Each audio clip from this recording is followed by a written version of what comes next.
Dugaan markas konsorsium 303 judi diungkap pihak Indonesia Police Watch. IPW meminta tim khusus Polri menjelaskan keterlibatan nama RBT dan YS dalam kasus Ferdy Sambo dan konsorsium 303 yang disebut bermarkas di wilayah Jakarta Selatan dekat Mabes Polri. Hal tersebut karena IPW mencium aroma amis keterlibatan kedua orang tersebut kasus Ferdy Sambo dan konsorsium 303. Terungkapnya pemakaian private jet oleh Brigjen Pol Hendra Kurniawan dalam kaitan temuan uang 155 triliun rupiah oleh PPATK dari judi online.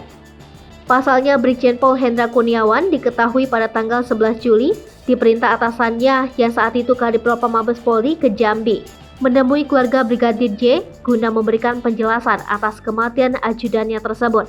Bekas Karopaminal di Propam Polri itu bersama-sama Kombes Pol Agus Nurpatria, Kombes Pol Susanto, AKP Rifazal Samuel, Bribda Fernanda, Bribtu Sigit, Bribtu Putu, dan Bribtu Mika menggunakan private jet yang menurut pengacara Kamarudin sebagai milik seorang mafia berinisial RBT. Ketua Indonesia Police Watch Sugeng Teguh Santoso mengatakan selain RBT, nama YS Direktur Utama salah satu perusahaan muncul dalam struktur organisasi Kaisar Sambo dan Konsorsium 303 sebagai bos konsorsium judi wilayah Jakarta.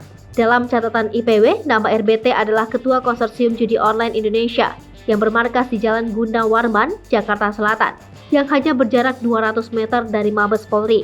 Sugeng mengatakan almarhum Ketua Presidium IPW Neta Espane pada Juli 2020 sudah pernah meminta kepada tim Satgasus Merah Putih Polri untuk segera bertindak membubarkan guna menjaga marwah Merah Putih.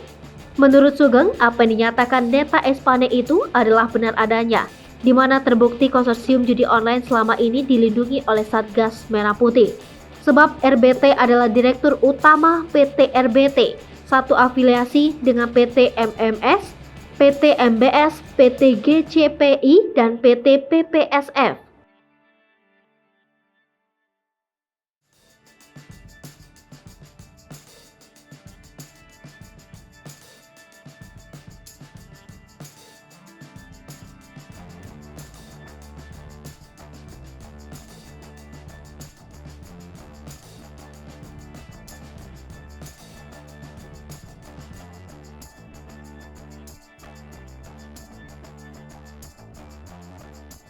Hai pemirsa Sri Popo TV, jangan lupa komen, like, dan subscribe, serta tonton terus berita-berita terupdate lainnya ya.